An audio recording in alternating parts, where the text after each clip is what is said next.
So Dr. Deepak Mishra is a member ARC of the Central Zone, and he is a professor from Banaras Hindu University. He is also an amazing teacher and a great clinician and also academician. So over to you, Dr. Deepak. Thank you, ma'am. Thank you, Meenakshi ma'am, for including me in his mega project. My slides, please.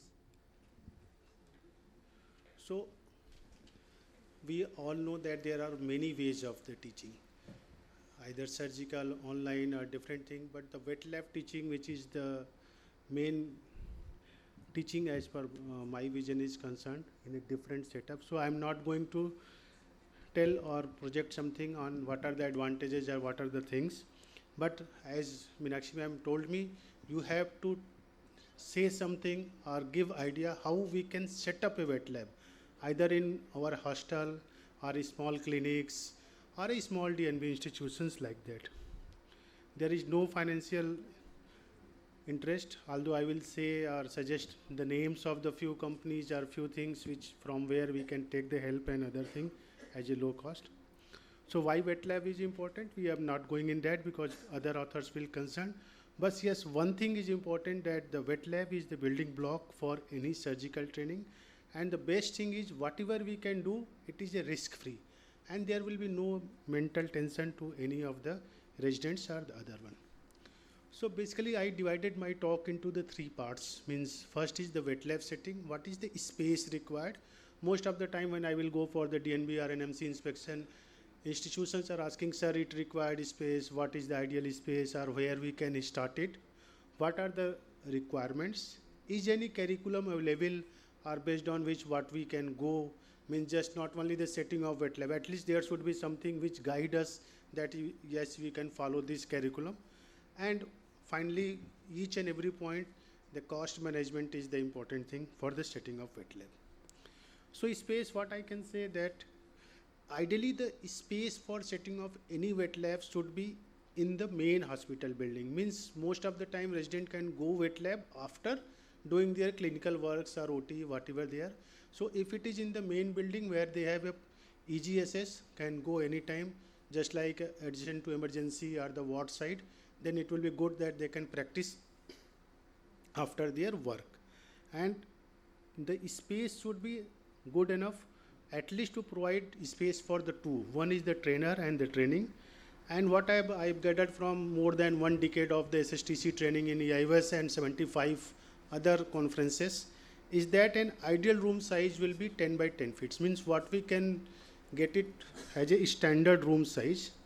This is the layout. Means if we have a room of 10 by 10 feet, it will be good for a setting of wet labs for whatever the courses we have for the common one. And these wet labs will have some requirements like you have seen here. At least one microscope will be there, revolving stool, and if there be a side wing system in the microscope, it will be good. If not, then at least one TV or another thing will be attached with there so that anyone can go that. If anyone wish to ask or go for the larger training, means that faculty is going to tell them or guide them as initial for a batch of 5 or 6, then this 10 by 10 feet room is good enough that one can perform, and 3-4 residents can sit or the persons can sit, and you can explain at a once. Means not explaining them all 4 or 5 different times, you will take time. So once you explain them, one resident can perform and another can watch it with that. For the bigger setups, like ma'am is there, Arvind is there, lot of people are having, they can go for the bigger area or the bigger workstations, but there will be some distance. Means the wet lab planned for an open space like this one of the space, then you can have a distance of at least 1 feet in between the two stations so that one cannot hear each other's voice and not disturb. Now coming to the second part, consumables. Again, it depends upon the what are the nature and type of surgery we are planning to teach and how many persons are the trainers you have. So all these are the common requirements which you can have anywhere. Either what we have done from our residency is the discarded sutures are prevented, but now RO Lab is providing us that is a low cost sutures with the wet lab sutures. Means these are the non-sterile sutures and always supporting us in IOS and other places. They are giving us lot of things. Now APPA company is also giving unsterilized visco and other thing at the low cost, so that we can get it from there, either RO lab or the APPA, and we even directly purchase from there. These are all the materials where we can do and practice. We already did, but these two things is just slightly different one. Means nowadays phaco training can easily be done on these wax eyes. These wax eyes are available at the cost of hardly 100 rupees from the Madhu Surgicals, and the goat eye training we all know.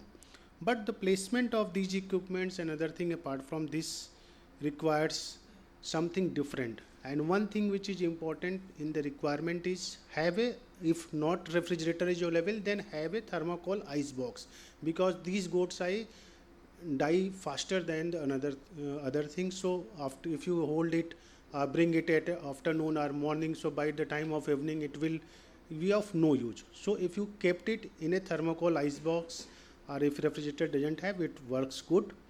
Somewhere like in I see in RPC and other centers, they have a microwave. So if you can wait at 100 to 200 degree and microwave these goat eye for 10 seconds to 20 seconds, it will become slightly harder for the phaco trainees. And there will be some whiteboard or something which whoever is the trainer who can guide it, give them the arrangements for that.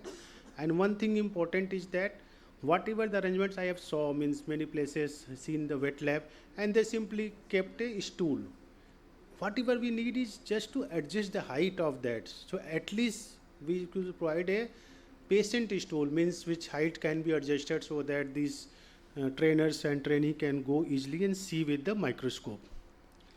These eyeball fixating devices are available at many companies and many are available, and if you can see, we have this type of plastic manicures, or these are a wet lab eyeball fixator.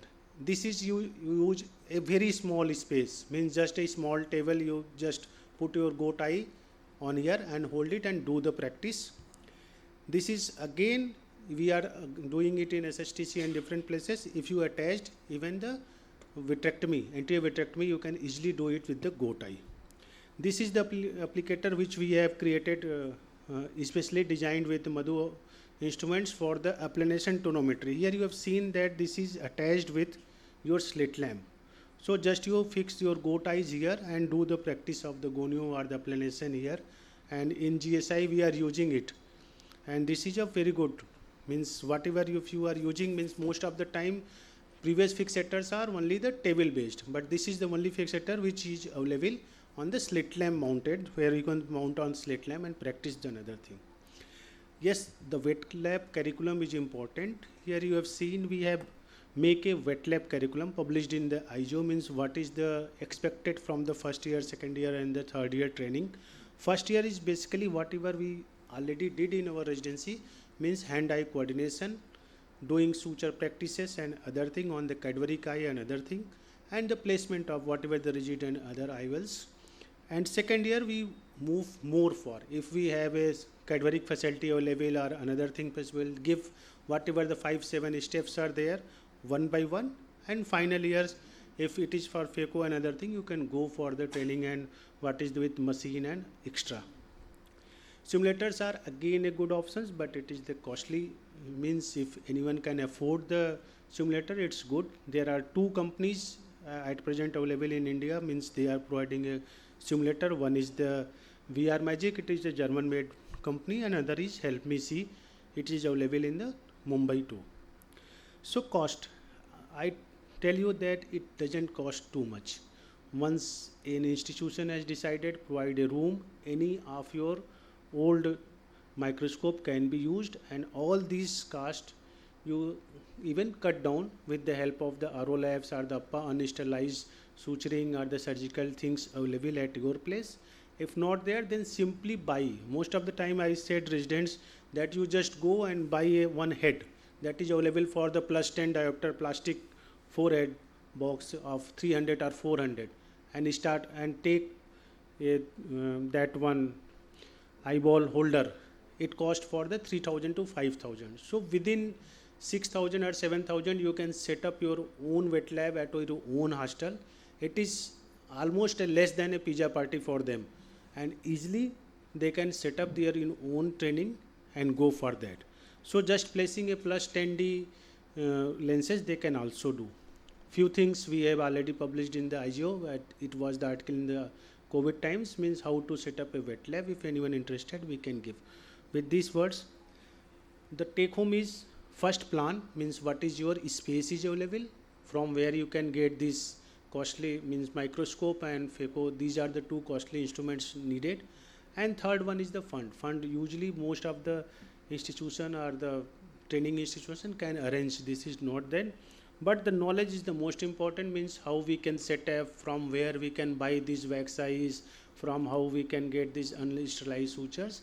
These things are the important. So anyone, if we plan like that, then I think it will be a best thing to plan. Thank you, ma'am. Thank you, everyone. Thank you, Dr. Deepak, for the great presentation. Any questions for Dr. Deepak? Dr. Deepak, how do you monitor the utilization of the wet lab by the students? Ma'am, there are as per the curriculum is there, and second thing is what we have said, that at least we have one attachment, means the trainer or the senior resident or anyone who can watch them. And the most important for any of the ophthalmological surgery is the instrument holding and how they adopt from the microscope and IPD. If these two things anyone can adopt, then wet lab will be the good thing for there. And second, if some places on the TV or the recording system is available, they can even take their own recording. It is normal for the human eyes, but if possible, then the institution can also provide them some recording cameras from where they can take it and take the guide from the mentors. Thank you, ma'am. Can I add a few points? Yes. You know, I think you mentioned that there should always be somebody attached. So it's important that the faculty knows that they have a roster or something like that, wherein they have to give their time instead of. That really helps to ensure compliance. It's the dependence. Look, for the one setting or two setting, every place faculty is guiding. No, I never find any faculty who is afraid of teaching. Yeah. They are ready to guide, but only thing is that for the initial sessions, 3-4 sessions, they can guide. Then any senior resident or for the JR1, JR3 is again a faculty, and he can monitor whether he is making good side port or not. And what ma'am say, if we have a recording system or documentation system, then they can watch it, or at the whenever the faculty is free, they can take over. And regarding the use of the non-dominant hand, I felt that if they're encouraged to make a second side port, even in the wet lab, that might help them. Because when all of a sudden you transition them from SICS to phacoemulsification, I've seen one of the residents try to use their right hand to make the left side port. Look, so I believe the problem still exists. For my experience is that if they practice 360-degree suturing like we are doing in PK, then their both hands will be free. Yeah.